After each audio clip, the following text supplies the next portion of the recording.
Fala, meu nobre! Seja bem-vindo ao Preveste UEA. Eu sou o professor Diego Rabelo, sou do sexo masculino e tenho 42 anos. Minha cor é parda, tenho os cabelos pretos e olhos castanhos. Minha estatura é mediana. Hoje, eu estou trajando uma calça jeans e camisa preta. A sala de aula que nós estamos é um estúdio de televisão e eu utilizarei uma tela interativa para fazer as anotações. Na aula de hoje, nós vamos estudar sobre entalpia e lei de Hess. Para você se situar dentro de um contexto maior, esses dois tópicos aí de entalpia e lei de Hess, a gente estuda em termoquímica. E termoquímica é uma parte da química que estuda a troca de calor que envolve nas transformações não só químicas, como também físicas.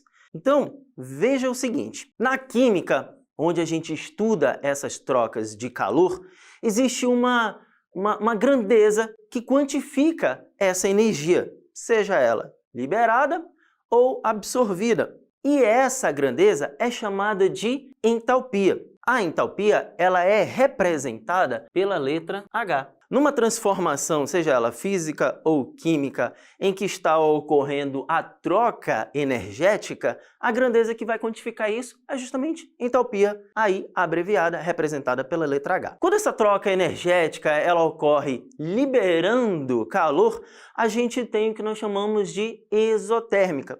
Agora, quando absorve calor, a gente tem o que chamamos de endotérmica. Vamos ver alguns exemplos e você vai entender melhor o que eu estou dizendo. Veja aí na tela em que eu tenho algumas situações de reações endotérmicas. Então veja bem lá, a fotossíntese, que é um exemplo clássico aí de troca energética, onde ela ocorre com absorção de calor. O fato de você cozinhar o ovo, você só consegue absorvendo calor, a evaporação da água, assando o pão. Já nas reações exotérmicas, temos essa outra tela aí, onde a gente vê exemplos do tipo reação de água com ácido, que ela libera uma quantidade enorme de energia, a fissão nuclear, a fusão da água. O próprio processo de ferrugem, ele ocorre com a liberação de calor e também aí a combustão ali representada pela fogueira. Então vejam que são exemplos onde nós temos reações endotérmicas em que elas acontecem com a liberação de calor. Pensando na prova do vestibular, tá? É muito comum cair em questões que envolvem gráficos. E eu sei que alguns alunos, alguns candidatos não devem gostar muito de gráfico devido à interpretação. Mas vamos com calma que eu vou te mostrar e você vai entender bem, vai conseguir, você vai aprender a interpretar esses gráficos. Eu coloquei os dois gráficos aí para a gente comparar a reação exotérmica e endotérmica. No caso aqui da reação mesotérmica, analisando o gráfico, a primeira coisa que você tem que fazer é verificar os eixos desse gráfico. Então, esse gráfico aqui representa a energia versus a direção da reação. Então, o início da reação, que se dá justamente neste ponto aqui, ó, é onde nós temos a energia dos reagentes. À medida que a reação química se processa, ela precisa passar por uma quantidade de energia que nós chamamos de energia de ativação, ou simplesmente barreira energética. Após essa barreira energética ser avançada, né, a gente tem o resultado final aqui embaixo, que é a energia dos produtos. É quando todos os reagentes agora se transformaram em produtos. Então, se a gente pensar que eu preciso calcular a entalpia da minha reação, então a entalpia da minha reação será igual a entalpia dos produtos, essa daqui, ó, que é justamente a energia final, menos a entalpia dos reagentes, que seria a minha entalpia, que seria meu ponto inicial. A forma como você vai calcular a entalpia de uma reação, a entalpia é igual à entalpia dos produtos menos a entalpia dos reagentes. Agora, se você pensar numericamente falando, o meu ponto final, a energia dos produtos, é numericamente menor que meu ponto inicial, que é a energia dos reagentes. Logo, essa entalpia de uma reação exotérmica sempre será negativa. No caso de uma reação endotérmica, o ponto final, a energia dos produtos, ela é numericamente maior que o ponto inicial, que é a energia a entalpia dos reagentes. Logo, para uma reação endotérmica, eu vou ter a entalpia sempre maior que zero. Na primeira questão é da VUNESP 2023. O sulfeto de hidrogênio é naturalmente oxidado pelo oxigênio do ar, conforme a reação representada abaixo. 2H2S mais 3O2, produzindo 2SO2 e mais 2H2O. A tabela reúne as entalpias de formação dos componentes da reação. Na primeira coluna eu tenho as substâncias H2S, SO2 e H2O, correspondente com a coluna do lado, que é a entalpia de formação de cada uma delas em quilojoules por mol. Portanto, a entalpia da reação em quilojoules por mol de H2S é aproximadamente letra A, menos 1038, letra B, mais 519, letra C, mais 1038, letra D, menos 509, ou é a letra E, menos 1118? Bem, senhores, para a gente poder resolver essa questão, a gente precisa voltar ao slide anterior. A entalpia da reação será nada mais que a entalpia dos produtos menos a entalpia dos reagentes, conforme a gente viu na aula anterior. Eu só peço e te chamo a atenção, tá? Que isso pode ser uma pegadinha, tá? Vamos lá. Muita calma, preste atenção. Nesse cálculo, você não vai colocar a entalpia de formação de todas as substâncias, até porque, no caso do gás oxigênio, ele é uma substância simples, portanto a entalpia dele é zero, você não vai incluir esse valor no nosso cálculo. E, principalmente, verificar o número de mols de cada um deles. Então, esse 2 precisa entrar na nossa equação. E para adiantar aqui e tornar a aula mais rápida e dinâmica, eu já coloquei esses cálculos. Então, vem comigo que eu vou te mostrar. Aqui está aquela informação que eu falei para vocês a respeito do gás oxigênio.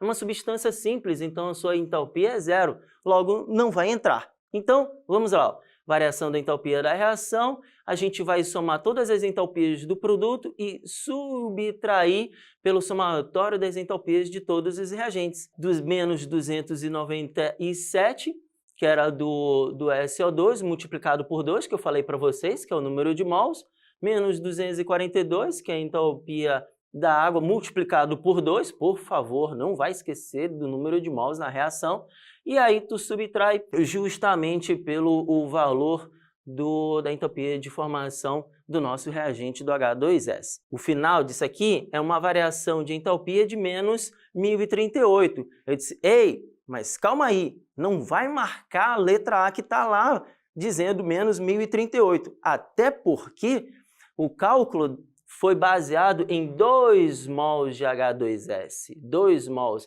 E a pergunta deixa bem claro, ele quer saber para 1 mol. Então você divide por 2, que dá menos 519. Logo, a resposta da nossa questão é a letra D, menos 519. Vamos para a segunda questão. E ela diz o seguinte, é da VUNESP 2022. A lei de Hess é uma estratégia matemática que permite calcular dados termoquímicos de reações, considerando reações que envolvem seus reagentes e produtos. Essa estratégia é correta porque a entalpia de uma reação química é, letra A, um dado padrão, letra B, uma função de estado, letra C, uma propriedade intensiva, letra D, um dado empírico, ou é a letra E, um potencial termodinâmico. Não esqueça, eu não esqueci, tá? Que a nossa aula era entalpia e lei de Hess. Então, aqui eu vou te dar um dado teórico sobre a lei de Hess e na próxima questão a gente vai resolver uma questão de como se trabalhar essa lei de Hess. Então, prestem bem atenção.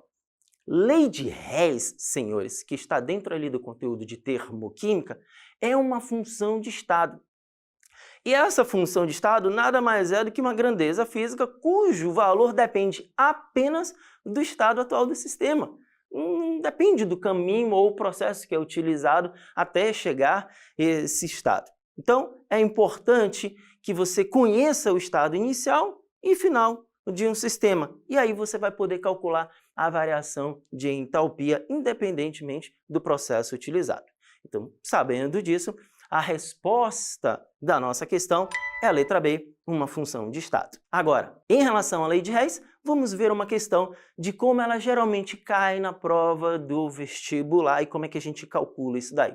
Vamos lá. Terceira questão é da UEA 2003. Uma das formas de obtenção industrial do hidrogênio gasoso é pela oxidação parcial do metano. E a reação aí metano, CH4, reagindo com meio mol do gás oxigênio, né, meio O2, produzindo o monóxido de carbono, o CO, e mais 2 mols do gás hidrogênio 2H2. Considere as seguintes equações termoquímicas. O carbono reagindo com 2 mols do gás hidrogênio, produzindo metano, que tem uma liberação de entalpia de 74,8 kJ por mol. E a outra equação termoquímica é ali do carbono reagindo com meio mol do gás oxigênio, produzindo monóxido de carbono, onde eu também tenho uma liberação de energia, ali um ΔH igual a menos 110,5 kJ por mol. O ΔH da reação de obtenção do hidrogênio é em kJ por mol de metano igual a, letra A, menos 35,7, letra B, menos 71,4, letra C, menos 185,3, letra D, 35,7, ou é a letra E, 71,4. Bem, é aqui que a gente vai ver na prática como é que a gente trabalha essas equações termoquímicas para a obtenção da equação global. Então, veja bem, eu vou voltar a um slide e aí eu vou te explicar melhor. Aqui eu tenho a reação global do metano reagindo com meio mol do gás oxigênio, produzindo monóxido de carbono e 2 mols do gás hidrogênio. Você precisa trabalhar essas equações termoquímicas de tal forma que o somatório delas seja nada mais, nada menos do que a nossa reação global. Então, haverão situações em que você deverá trocar a reação, e aí, consequentemente, você vai ter que trocar o valor do ΔH, ou simplesmente até multiplicar por 2 ou 3 ou algum coeficiente, justamente com o objetivo de você obter a reação global em cima. Então, é ela, a reação global, que vai nortear o que você vai fazer, a forma que você vai trabalhar essas equações termoquímicas.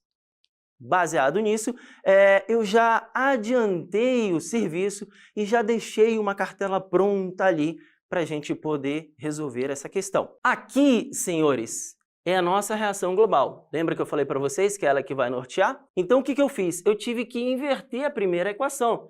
Logo, o sinal do ΔH trocou, agora é positivo. Mantive a segunda equação e agora a gente vai somar.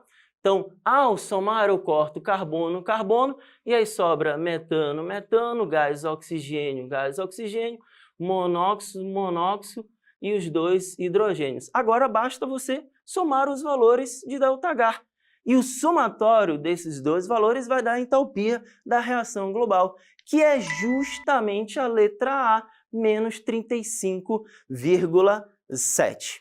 Show de bola? Na aula de hoje, a gente viu entalpia e lei de Hess, assuntos importantes da UEA. Baixe o aplicativo do Preveste e acompanhe todas as redes sociais.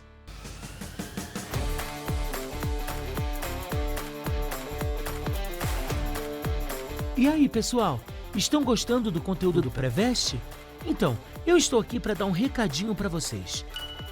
Instalando o aplicativo do Preveste, vocês podem rever todo o conteúdo das aulas e ter acesso às questões comentadas. E se você acompanhar as nossas redes sociais, você fica por dentro de todas as novidades. Ah, eu ia esquecendo. Fique ligadinho na programação da TV Encontro das Águas e acompanhe todas as nossas aulas. É isso aí. Foco no estudo para conseguirmos entrar na universidade. Até a próxima!